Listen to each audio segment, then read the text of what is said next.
talk about this project, and I appreciate you all coming out. Can you give us just some hands that indicate if you've been to one of these presentations in the past? Can you raise your hand? Okay, good. This is a revised plan. It's based on input we've received both from the public and also from the city, and we made some adjustments.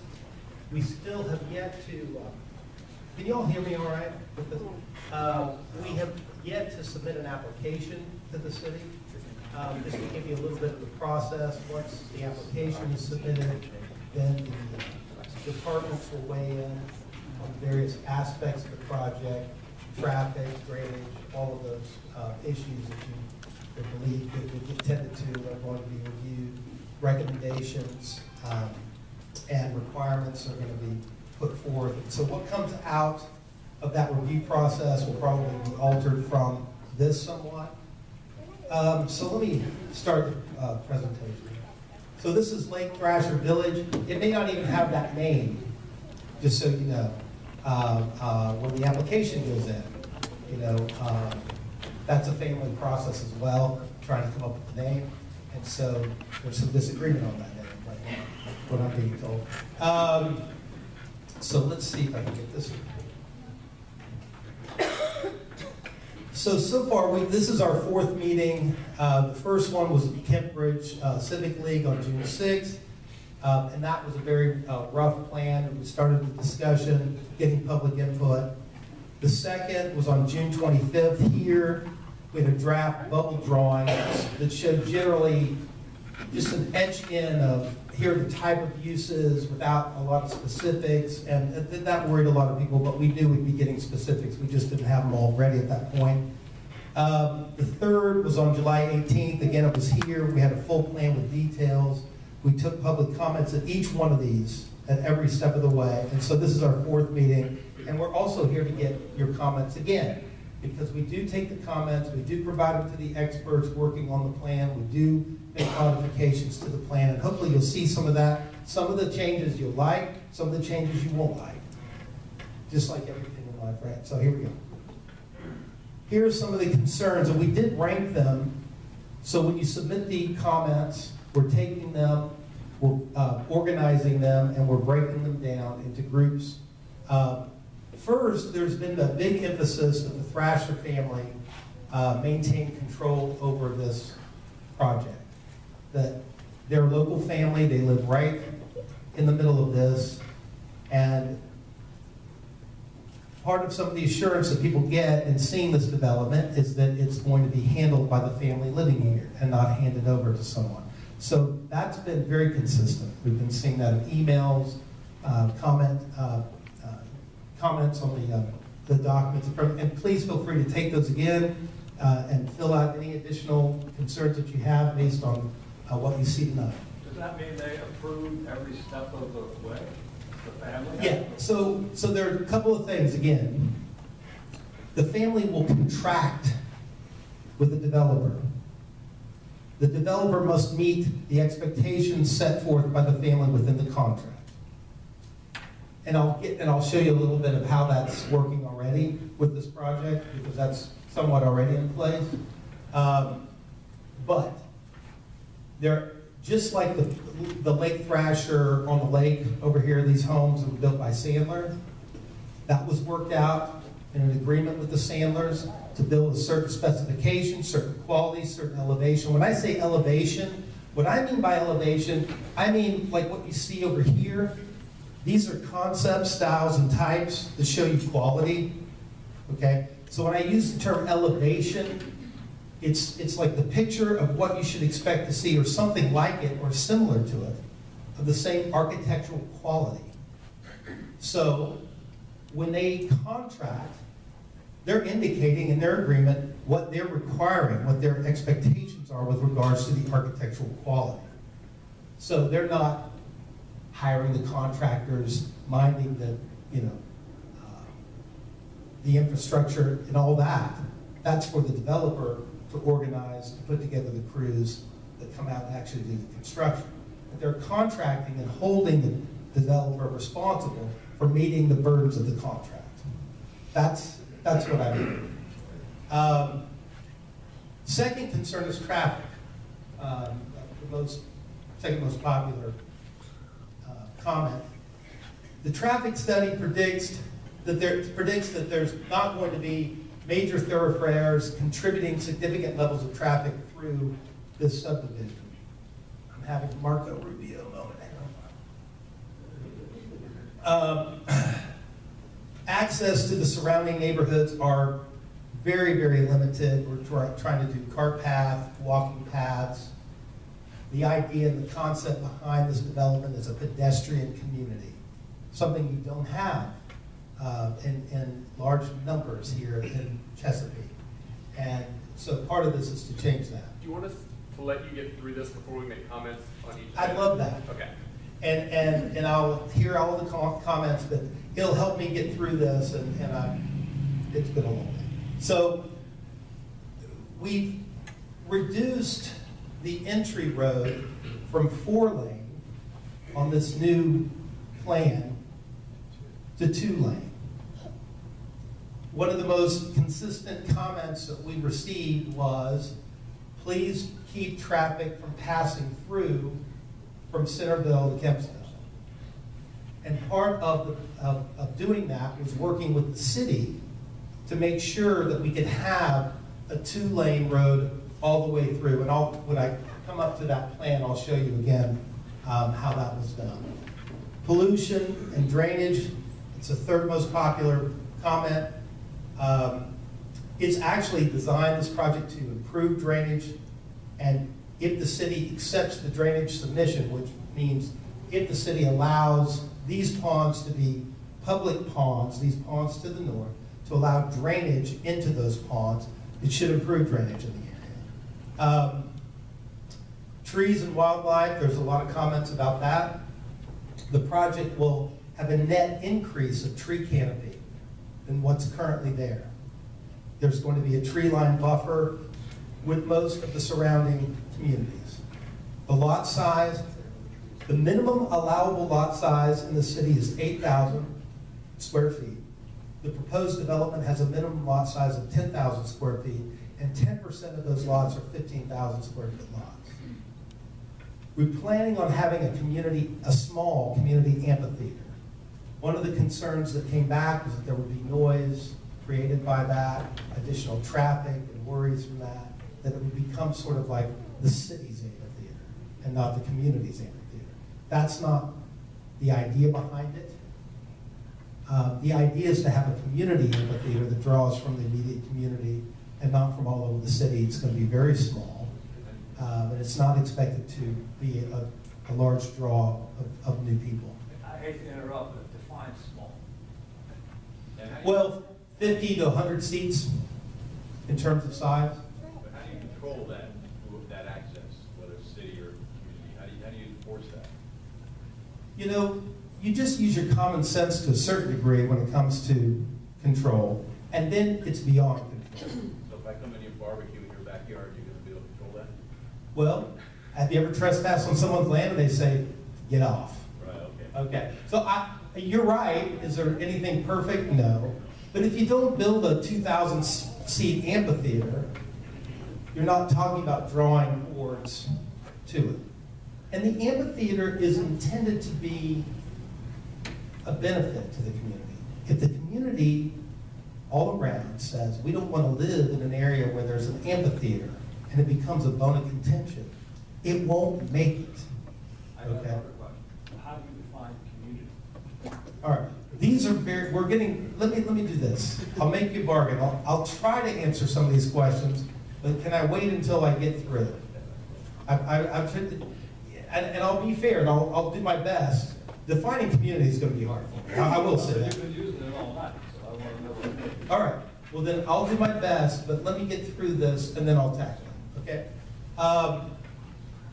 And hopefully what community ends up meaning is this development dovetails into where you're living now and doesn't become something you hate, okay? Lake usage, a concern that lakes will have limited boat traffic with limited speeds. Oh, I'm sorry, that there would be overuse was the complaint. The The idea of alleviating that is to have limited boat traffic with limited speeds. If the lakes are made public, and the city agrees, that obviously people would have access rights to the lakes. Schools, what's the impact of school? And I'll get into this with more specificity here in a minute. But the overall impact's about 1% of the overall student population in the city of Chesapeake. And then there's some concern about the viability of the commercial use, and that is what happens when businesses fail here if they don't succeed. So there was a reduction because we did put this to some economists and talk to them about what's a fair ratio. That is going to tie into some things I'm going to go over next. So here are the changes to the plan from the last time you saw the plan, the last meeting that we had. We've reduced commercial square footage from 290,000 square feet to 180,000 square feet. We've increased single-family lots from 291 to 310. We've increased apartments from 352 to 392. We've increased multifamily over commercial units from 651 to 690. As I've already said, the road from Centerville to Kempsville have been reduced from 4 lanes to 2. We've added additional bike paths around the hill. The southern access to the Central Park area, let me try to point that out here for now. This lower part has been made bike path only, except for emergency vehicles out. So it's no longer vehicular traffic. That's a change. Crossland Drive access is converted from vehicle to biking, walking, etc. All right, so here's the plan that you've all been looking at. Again, here are the numbers breaking this up. Bed and breakfast up to 8 units is added in there. There are 103 acres of lake, wetlands of 30+ acres, the Central Park space area of 30+ acres. There's a 25-foot buffer shown all around the current master plan. It's got a lakeside dock and picnic station. Obviously, a big emphasis of this development is walking and pedestrian. Additional 140,000 square feet canopy of tree canopy, a proposed hilltop restaurant on top of the hill. And then only connected roads are now, this has been changed, only going to be Little Marsh Lane, which is what this part of the city's plan, Lake Thrasher Drive, Elbow Landing, Kempsville Road, and Centerville Turnpike. Again, you've seen these elevations.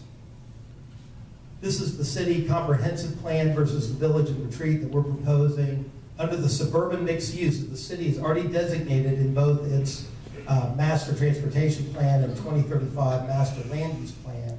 Under that plan, suburban mixed use allows 331 developable acres with 10 units per acre. That would be 3,310 units. We're proposing 1,400 for this phase, and there is an additional 460 from the age-restricted development on this side. This is about 450, 460 units. That's part of the separate application from the application that we're submitting. Chesapeake school enrollment over the last decade, there's been an addition from 2007 to 2017, an addition of 610 students citywide. The entering populations are trending down. A recent article published by the Pilot references a growing school system with a gain of almost 1,000 students since 2014-2015. However, it should be noted that the gain was on the heels of 6 consecutive years of decline. Further, the number of 12th graders exiting the school division continues to be larger than the number of kindergartners entering the school division. Additionally, the city anticipates overall enrollment growth is expected to be slow over the next decade. This is all coming from the November 2017 school report that was published by the city schools.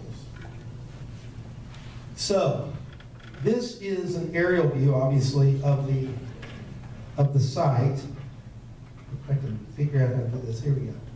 Y'all see that little red dot now? So this is roughly the area that we're talking about. What we're trying to do is to show here, there are a lot of car-based communities already surrounding this area. We're attempting to put forward a plan of residential development that incorporates a significant amount of open space that puts into the city's hands approximately 500 acres in total to develop as one package as opposed to piecemeal over time. So this family has been holding this land for approximately 125 years it's been in this family. And the idea is to try to piece together in a comprehensive way as opposed to a spot zoning way or some kind of incoherent way over time, but to put it together in one plan and put it to the city. What the timetable is for that, we do not know. We do not know if the city says, well, we need this next year, build it now. Or the city says, it's going to take 3 years in order to incorporate this plan into our infrastructure, or 5 years, all right? So a lot of that is going to go into the discussions that we're having with the city once the application is submitted. Now, I don't know how many developers come out 4 times to have public meetings to get public input, and not many. Now, I will say, in this process, we've asked for your comments, we've respected your comments, we've dealt with them to the best of our ability, and in trying to put together a financially viable plan that we believe is a good fit for the city. Do we get perfect agreement? No. I mean, there's not. Here's the current site. You see the landfill hill right here. This is an aerial view. So that's the presentation. I do want to give you a chance to give us comments. I'll do my best to answer the questions to give you more detail. Engaging in argument is not really what I don't think it's all that beneficial. I mean, I can do my best with some of these terms to help you understand where I'm coming from, but I don't want to do it in an argumentative way. I want to try to give you information. So part of the planning process will be this. You put in an application, the city processes it through all the city departments. We then get scheduled for a planning commission meeting. The planning commission will review the project, make recommendations, see if there's interest in the project from the planning commission's point of view, and then make a recommendation to the council to approve or disapprove the project. At that point, it will go to the council for consideration. That's roughly the process. There could be delays, there could be other things that come along with that. Right now, we're about 30 days from getting our, what should be a final engineering traffic study. And so with that traffic study, we'll be submitting the application. So we believe it's going to be roughly 30 days or so when the application goes in. That doesn't mean there won't be some change that requires more delay. But the intent is to try to get this in with around 30 days. That's for the application. So with that being said, I'd like to go ahead and take your comments down. I'd like you to go ahead and write your comments down and provide them to us. Yes, ma'am. Would you be willing to send that out to us by email or something so we can, like take a look at it? It's a little more in depth.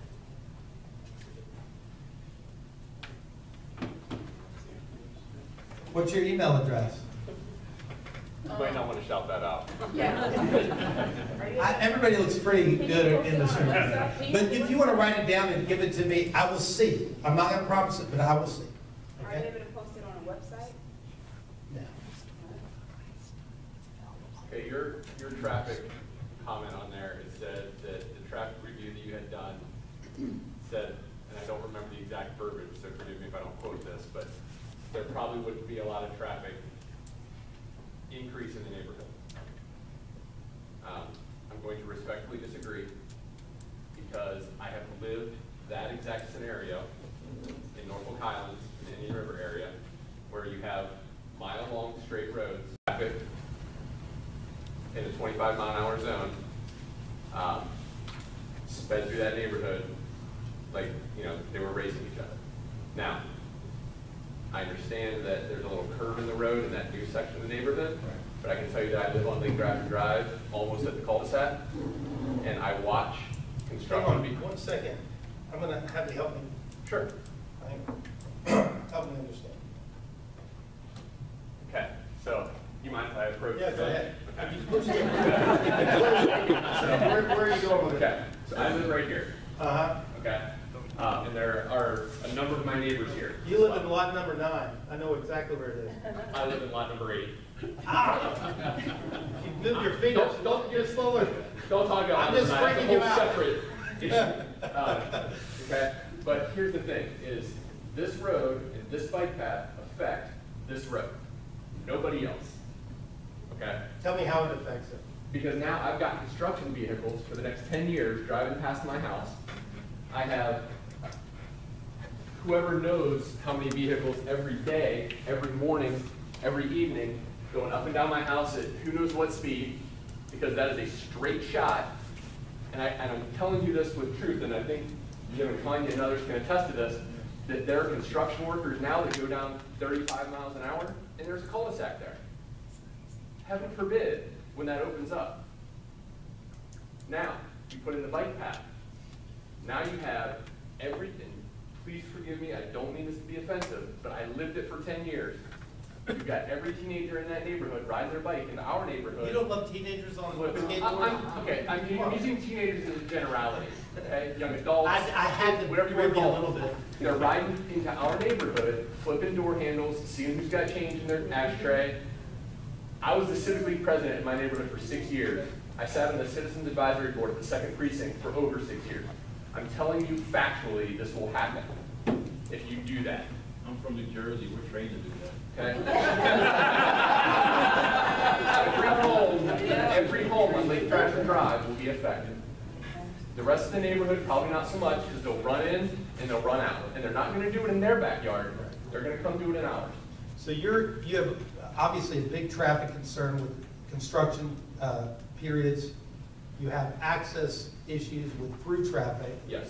You also have safety concerns Yes. when it comes to opening up to bike traffic. Yes. Now, I echo that concern on the other end, in Lake Thrasher Boulevard in Kennisville. And while we're Usually they there, don't trucks in So there. is that, here, point that out. I have- You can push that, and just walk right at it. where we are here. Kennisville's to the left. Kennisville is.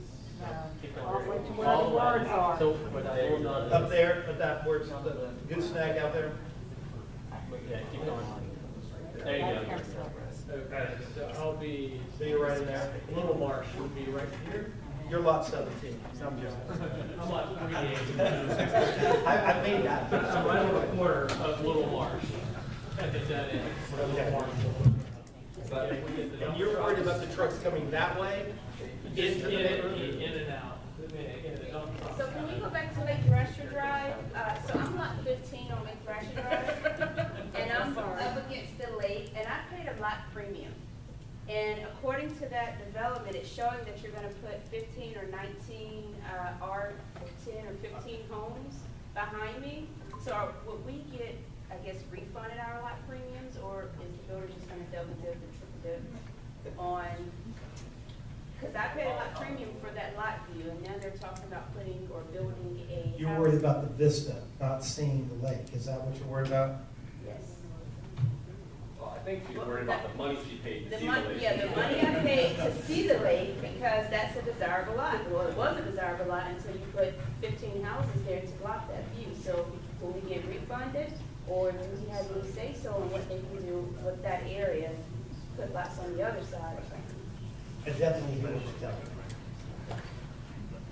I share Adam's concern, like many of the traffic that may incur coming into our neighborhood, because I'm in the same neighborhood. I do like, I'm less concerned about the bike path. I'm actually happy that it's not a vehicle path.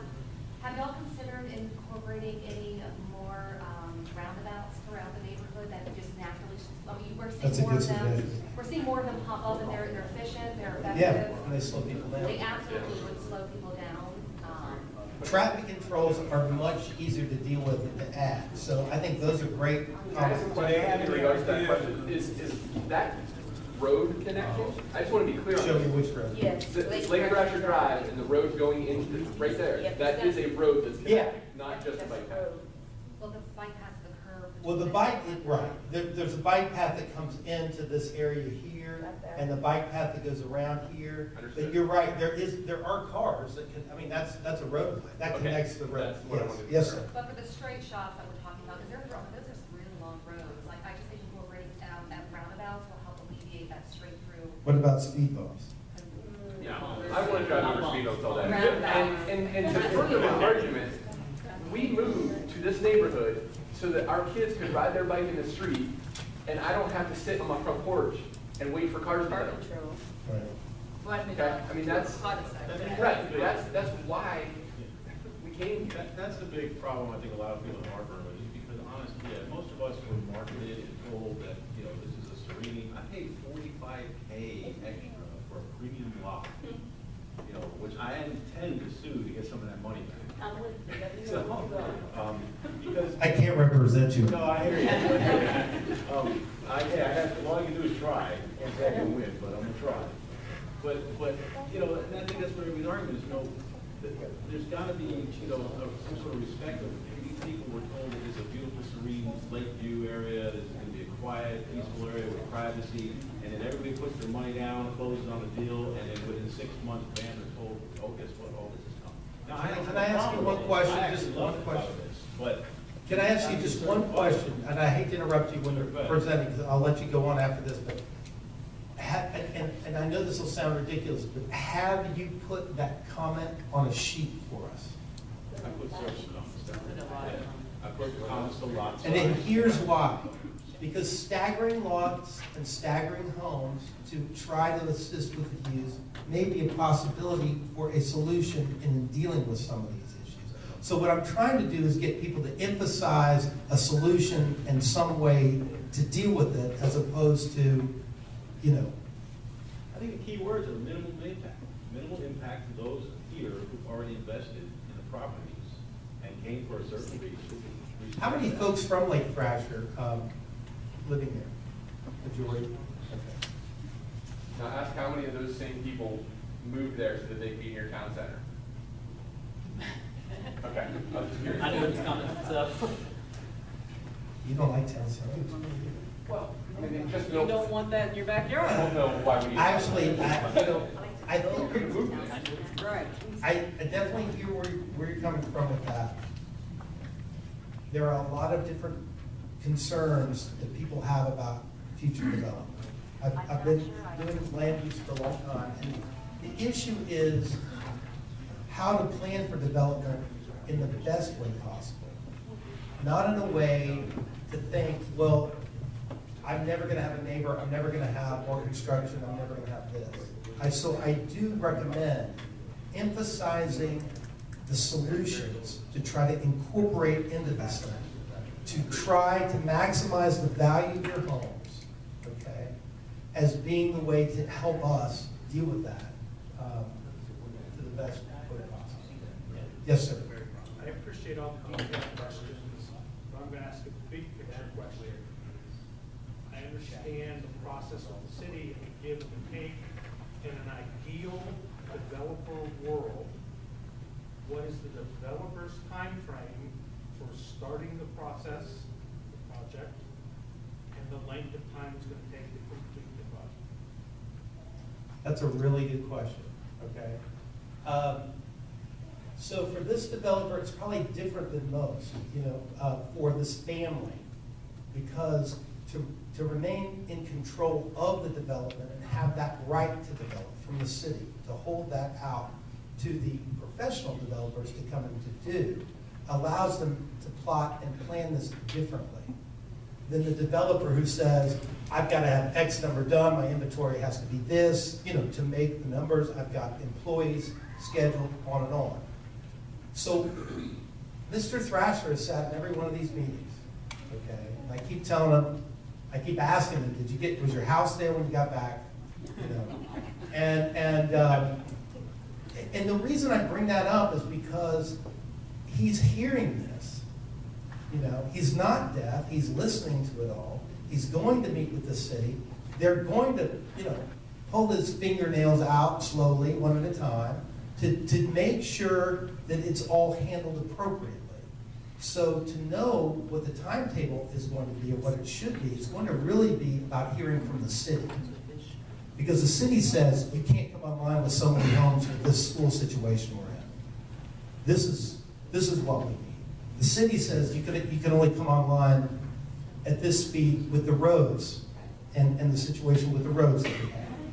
So some of that is out of their control, big picture. But I'm saying ideally, when would they like to start? When would they like to Well, ideally, people want their affairs wrapped up, right? While they're alive, and to try to get them done comfortably and economically. I've never really sat down with them and had that conversation. You know, what does this have to be done in 10 years, 5 years, 3 years for you financially to make it? You know, part of this is about dealing with the trucking operation that's going on now. And that business, it's a significant business. And the shutting down of that, how does that happen? That's a loss of revenue to the family, and there are a lot of taxes to pay, there are a lot of bills to pay. So those personal timing issues, I can't really give you a fair, responsible answer for the ideal one.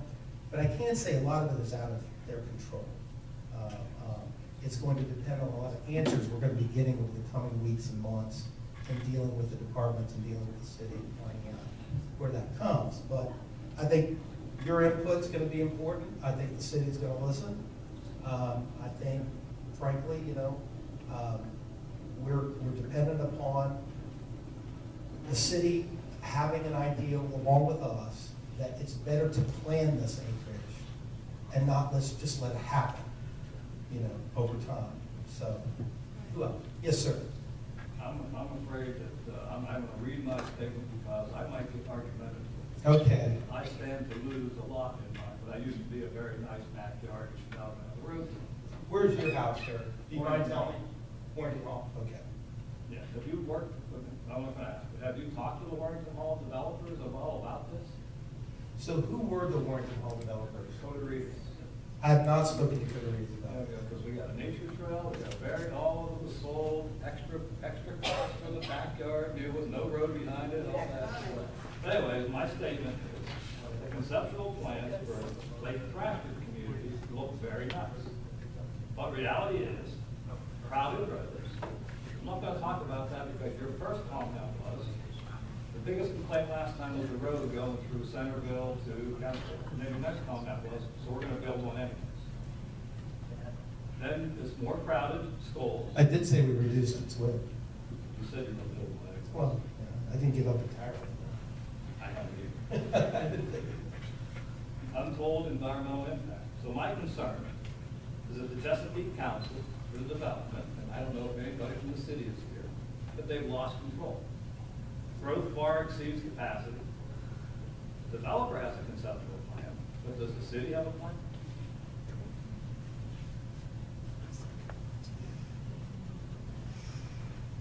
That's a question, I'm sorry. That was your statement?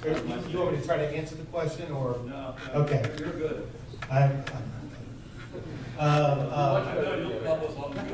Todd, did you hear that? You failed the first one. Todd was at a disadvantage, and I kind of sat back and said, why don't you take this one, Todd?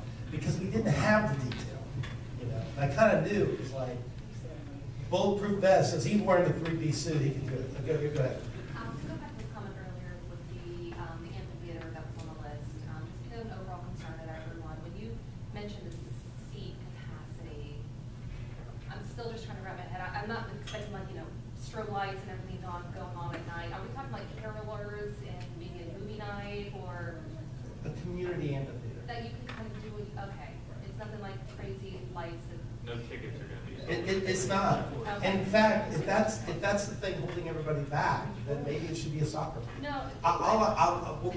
The idea was it was to be attractive to make, here comes, a community that we could all, Active, connected community. I like that. It's like, Amenities. if it's like some like singer-songwriter night and some guy's gonna come bring an acoustic guitar, people can buy hot chocolate and sit out and listen to him. That sounds awesome. Are you gonna sign up? I'm sure. does the city have a noise ordinance that's Yes. effective here? Yeah. Does it require a certain decibel level? Super liberal, yes. Does it allow it like very loud? Well, I mean, there are ways to deal with the association to create more rules to handle these things. The word's on us. So, Well, it's always up.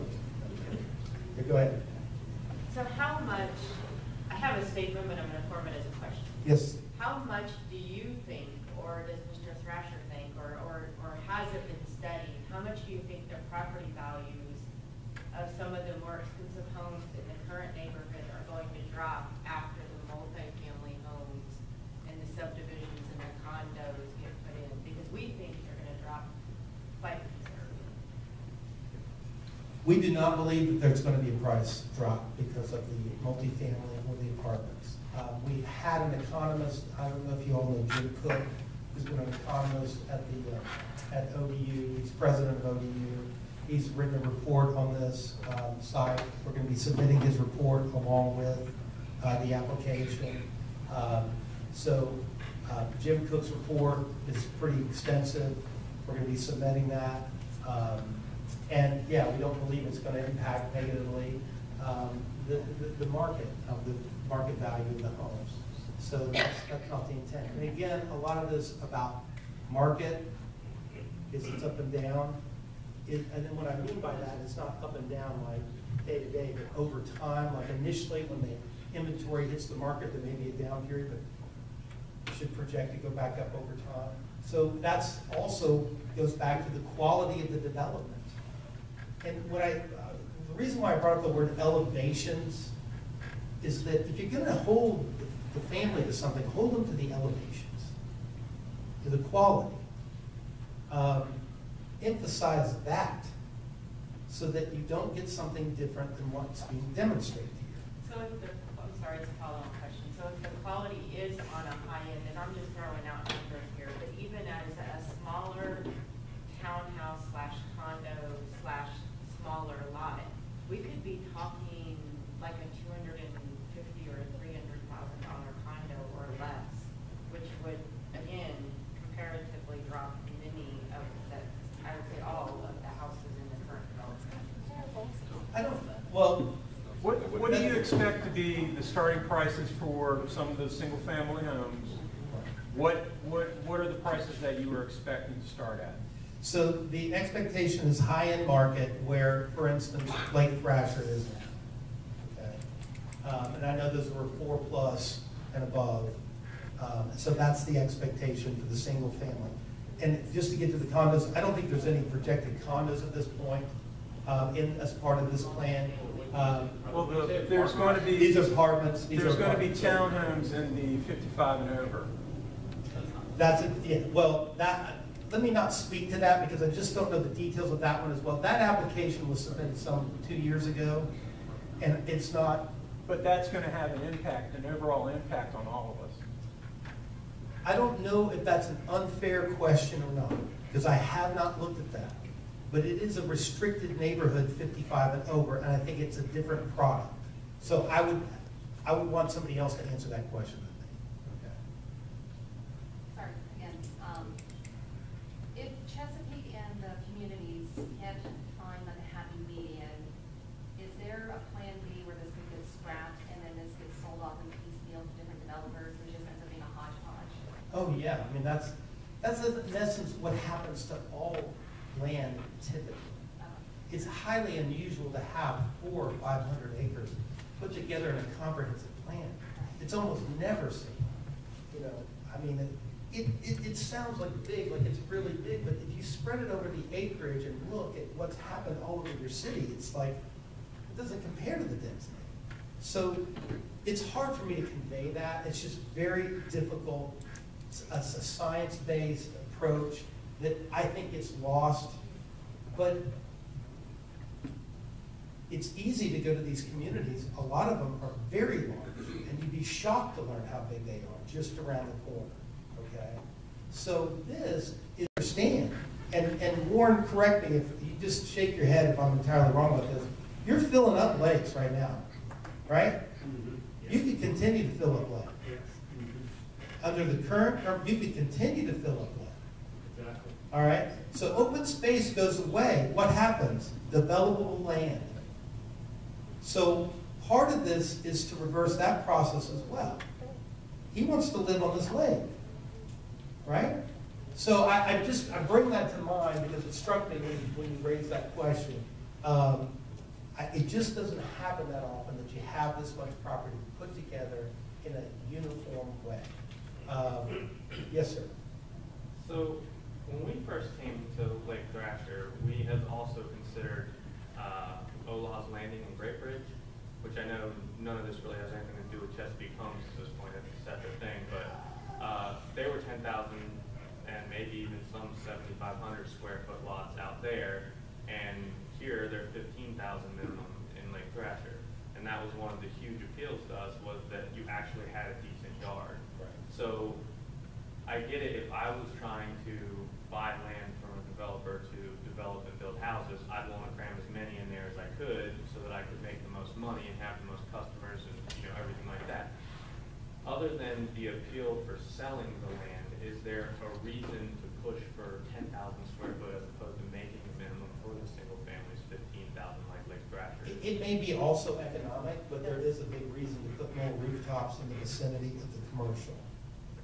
One of the questions I had come from the planning commission, just an informal meeting, was, is that commercial going to fail? Do you have enough housetops around it to support the commercial? That's an important component.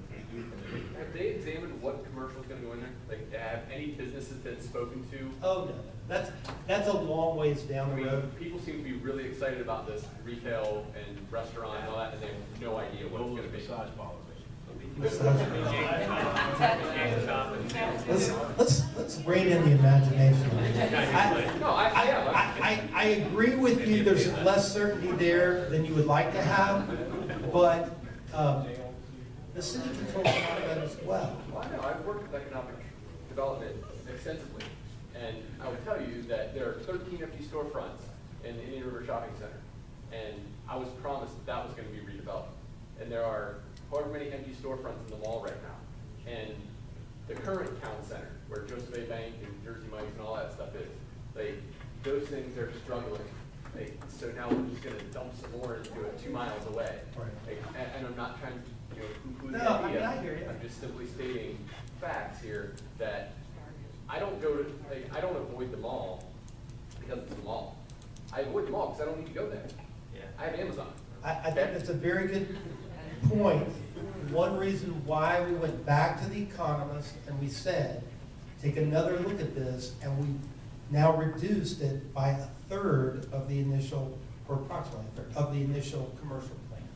Yes? But in conjunction with what you're saying, you went back and you revisited the storefront issue. Why did we just change the 4th floor into more apartments or single-family homes? Why didn't we just get rid of the 4th floor on that building, the retail building? Well, originally it was only 6. Because it's, well, right, because it went from 1,300 units total to 1,400, is your question. Why go from We went, 4? you reduced the Reduce amount. the commercial without adding to the units. It was in combination. There was about a 10% increase in the units with a third reduction in the commercial as an adjustment to try to put enough homes and units around the vicinity of the commercial to make the commercial viable. I got one more for you. Yes, sir. You have a lot more experience in this than I do, but for some people here, I was on the original guy, one of the original people of Warrington Hall. I was on the committee, I attended meetings like this. If there's anybody else from Warrington Hall in here, you can vouch for what I say. But we heard the exact same things. No disrespect to anybody intended, but the owner wanted a family community. He wanted a pedestrian community. He wanted control. He wanted retail stores in the neighborhood so we could all benefit from it. Now, that was 20 years ago. I think there's a dentist office. I think. So you're saying they delivered on the retail?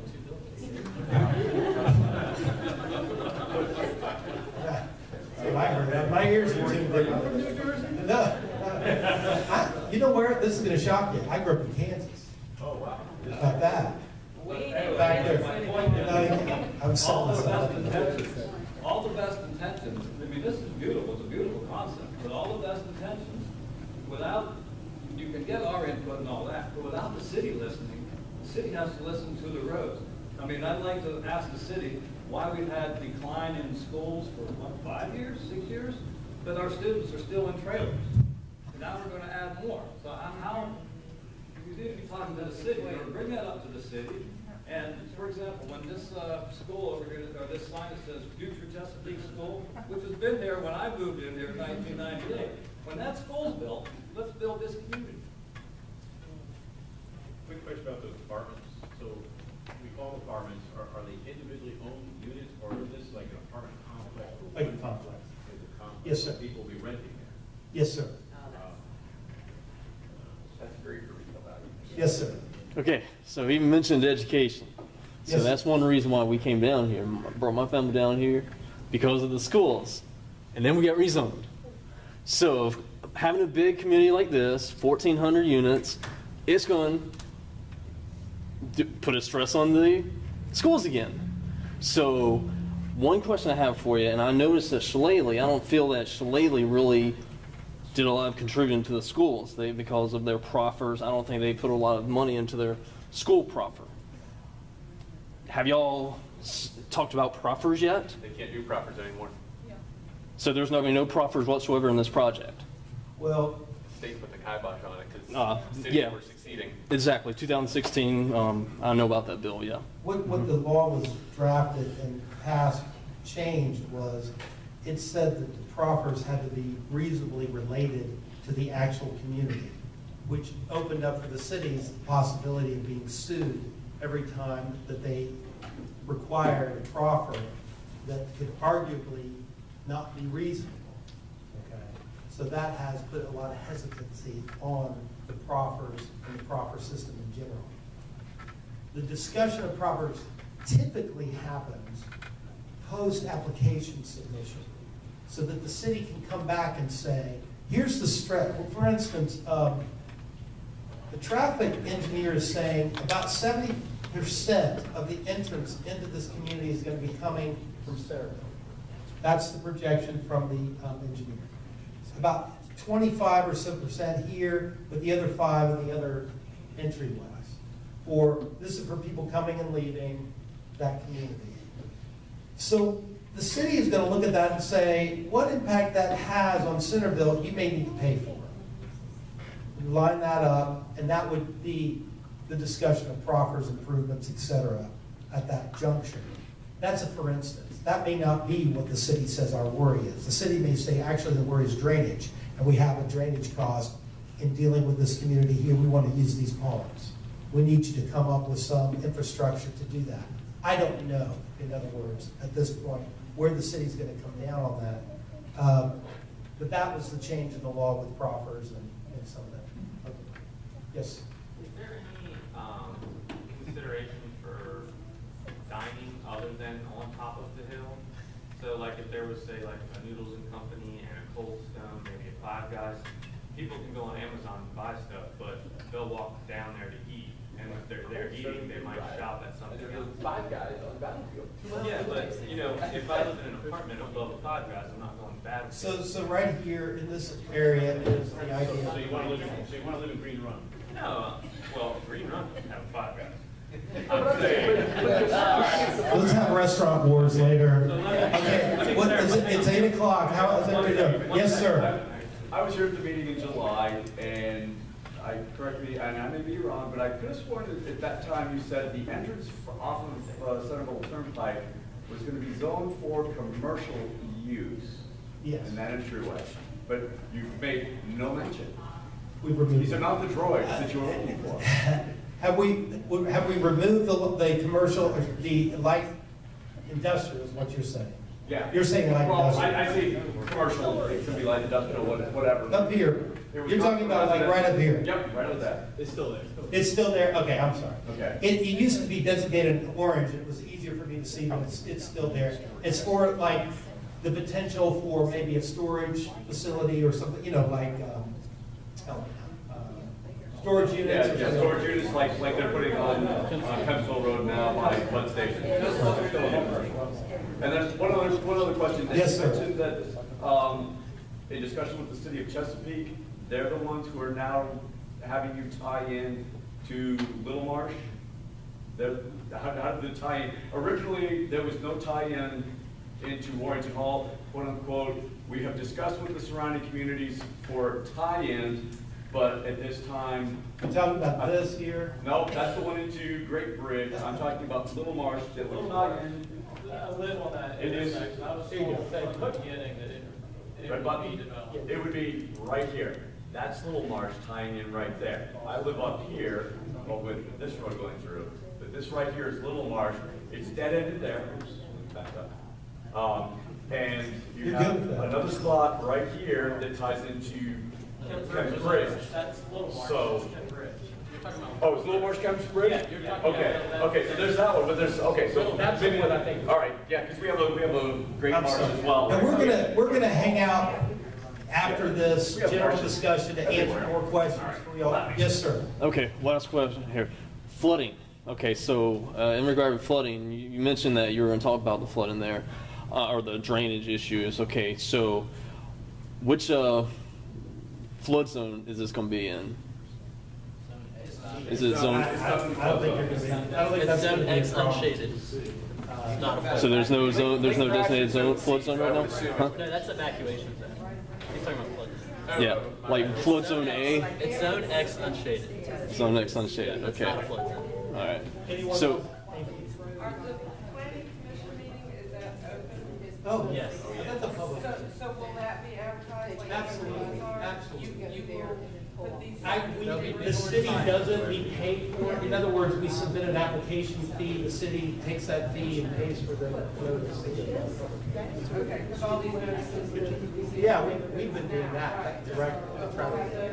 And the council. And the council, oh yeah, that's all. And are you, is this like where everything's gonna go? They're not requiring any more property to add to this development? So if you look at the confines of it, your question is whether they would cobble up this property or property down here. See, all this is primarily developed. Elbow Road from Bud Station to Resurrection. The Thrashers have those plans.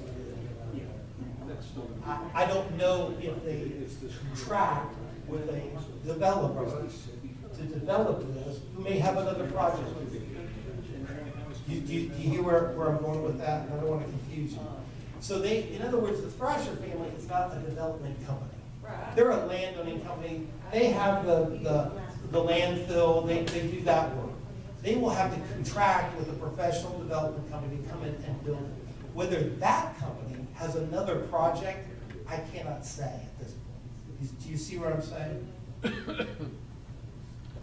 Yes, sir. Has there been a water quality study on the lakes? Intense for well over 20 years. And it's stable? They've had to be stable and they've had to be below limits for well over 10 years because for the landfill to be released from review by the Department of Environmental Quality. Thank you. Okay, yes, sir. You've been very quiet.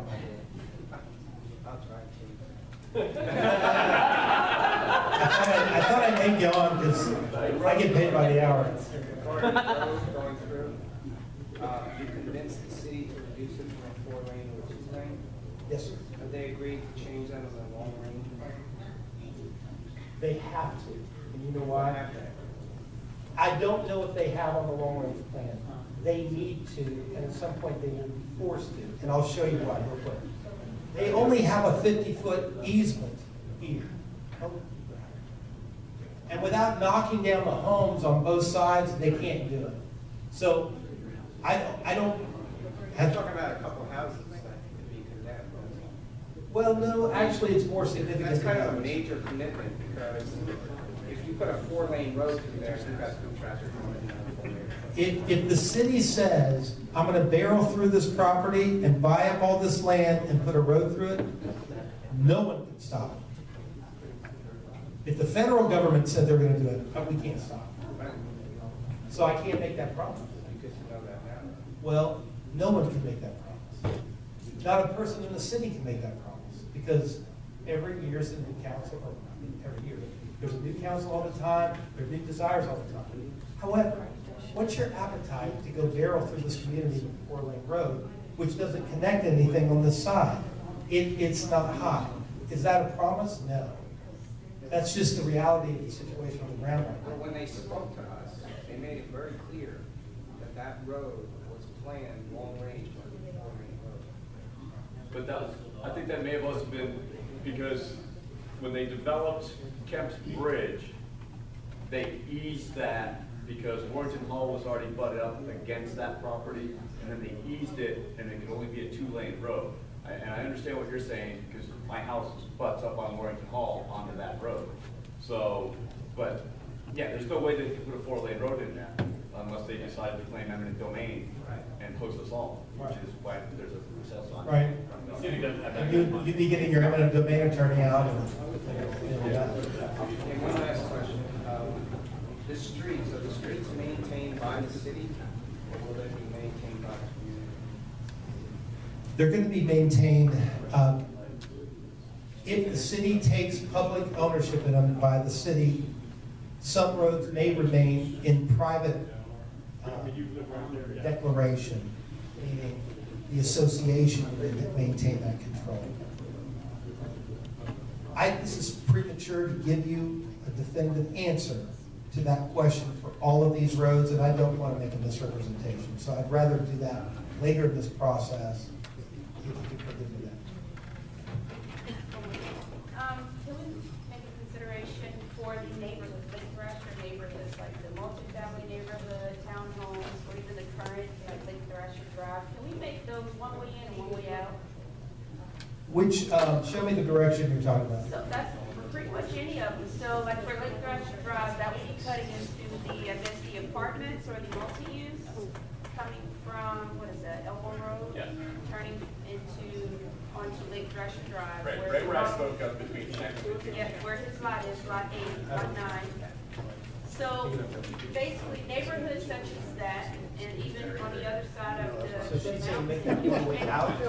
Can we make those neighborhoods more secluded to where, and people will probably respect them more, because just like you mentioned, we're gonna have people going through our neighborhood into their neighborhood and tossing trash and speeding and loud music and everything, so. Yeah, 'cause I think if you make it more secluded, they would When you have the bridge open on Centerville, and the traffic backs all the way up, you're gonna have people flying through these neighborhoods to You get. know Elbow Road is 45 miles an hour? Yeah, that's insane. That's insane. And do they have any idea of what the speed limit is gonna be on this road? I don't know if it's going to be 30 or below. It's going to be your typical residential neighborhood speed limit. Indianapolis. Thank you very much. I did my best. Can you take one more for one quiet person? Absolutely. Perfect. So Here you go. You're not going to be quiet, are you? I am not. Okay. I will be heard. I'm going to write. This helps me meditate when I write the question, by the way. So I share the sentiments of many who sitting around me about that pass-through at the end of Lake Thrasher Drive. I would prefer that to remain the cul-de-sac that it is. I don't see any value in that being a pass-through. It should be closed off. You say This you is a can be new- bought for a cul-de-sac? What's that? You can be purchased for a cul-de-sac? I'm joking. Like, I'm cheaper than that. So, like, I'm not excited about all this, but there are some things that I think we really need to work to keep intact. That is I one, think that's because very I think fair. Lake Thrasher is its own little community. And I didn't buy in there either, just like many people in this room did not buy there for it to become an extension of this new development. So I would really like to see that stay its own. My crop is on Lake Thrasher Drive, and I think, is that Thrasher Landing? It's Thrasher. There you go, Elbow Landing. Down to the right. Down to the right. I think Mr. Thrasher would even have a I'm comment sorry, on help that, me. because that goes right by his home. Yeah. Elbow Landing. Okay, the number of homes along that stretch? I think Yes, that's and if there's going to be homes that need to go there for whatever reason, or that land is going to be constructed in some way, why can it not be another 2 to 4 homes that are similar to our homes that are already? You would like to see open space in the vicinity Yes, of that? preferably leave it like this. Which is what we were all told when we bought it. Yeah, correct. We were also told that that cul-de-sac was not going to be removed, or the lot at the end was also not buildable. There are a lot of things we were told when we were sold our property a year and a half ago. Clearly that's changed, so there's no need to go on about that. But I do think that the community that is there now and that is wrapping up needs to stay the community that it is. I can say that I've lived in construction for a year now. Right. Solid year, every day. With the Dumpsters sailors, sitting with the outside of my Chesapeake Bay home. homes staying right there. It's been horrible. Flat tires, nails. I don't want that for the next 10 years of my life, for the amount of money I paid for that home and for my children and what I moved there for. So would there be a phasing that you would prefer for the construction? In other words, I would prefer there to be none through there. well, let me just ask it differently. So if you had to phase it, you said, build this now and get it done. Build this first. You see? You see where I'm going with that? I see what you're saying. I feel like a lot of that is on the other side, and while I'm not happy about it, like a lot of people in the room, from a Lake Thrasher perspective, that community is just a few houses from complete. I don't see why any of it really needs to have any kind of pass-through connection. It should be, if it's going to happen, it should be its own separate community. On the other side, people have to have their own entryway in, not a cut-through, and then that space that's there, that's field, That's that's kind of what rock. these folks have been asking for, Pete. Yes. You know, they don't want the entry into their Yes. thing. That's the same message that you're giving us. I think that's the best traffic management. That's All all. right. Thank you. All right, I'll try one thing. With the peace offering. So that restaurant's on top of the hill, you let me know and I'll buy you dinner. Okay. Are you an engineer? Well, you can help us design that. All right, thank you guys. Thank you.